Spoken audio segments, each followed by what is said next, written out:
yesterday we took the boat over, but on the dock, there was a young man talking, with his mother, and his mother was asking him to do things, and I heard him say, very clearly, I don't like being told what to do, okay?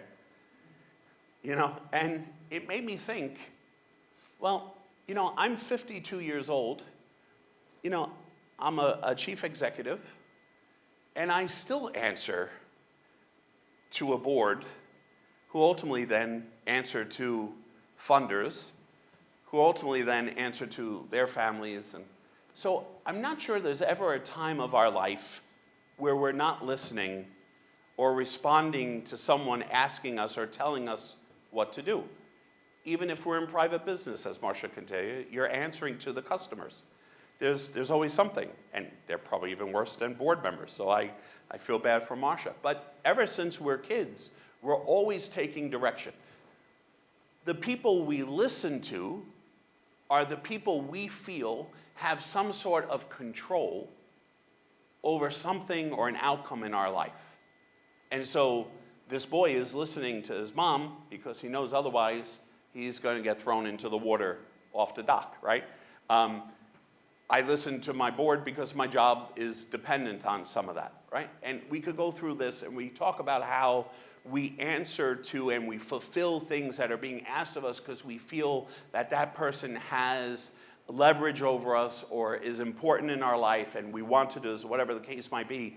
But then you have to ask yourself, what is it about our relationship with God that doesn't drive us to be as responsive to God as we might be to some other force or person or group in our life?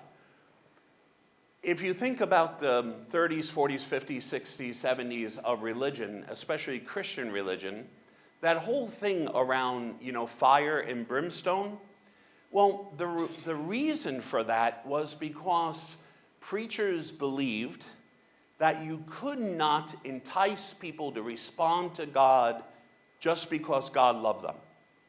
Instead, they wanted to threaten us that if we didn't do these things, there would be this place where it would be really, really warm.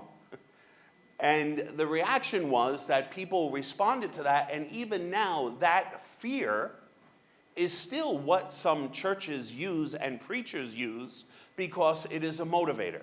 There are two key motivators according to psychology: fear and love. And so if you look at the Christian church in our period of hell, fire, and brimstone, it's because we were trying to terrify people to be in relationship with God and to do what God has asked them to do. Some of you may have seen the movie Bruce Almighty with Jim Carrey. Jim Carrey is this character who God gives his power just for his zip code area code, just the zip code area. And Jim Carrey, there's this hysterical scene where Jim has ordered, his character Bruce has ordered tomato soup in the restaurant and has brought about the parting of the chicken soup in the bowl, to the sides, and he's there, and there's wind and waves, and the tomato soup is cutting down the middle, and he's all excited about the fact that he's dividing the tomato soup. And then Morgan Freeman, who is God, pops up on the other side and scares him, and he goes, that's a really nice trick. And then Morgan Freeman goes on, who's God, tells him there are two rules. One is you cannot tell anyone who you are. And the second thing is you cannot infringe upon free will. And the rest of the story is about Bruce trying to get his girlfriend back together with him. And with all of the power that he is unable and is not free to infringe on her free will to love him. That has to come naturally. And it has to be something that she naturally responds to. Well, it appears to me that that is the same ground rules that God uses with us. God is always there, God is always loving us, but our choice to love him in return is and has to be a choice of ours. It has to be something we choose to do, not for any other reason, but that we are worthless servants who are simply fulfilling what our master has asked us to do. God bless you. Hi, just wanted to thank you so much for watching the video. We hope that what you're coming away with is inspirational and a guide for your life.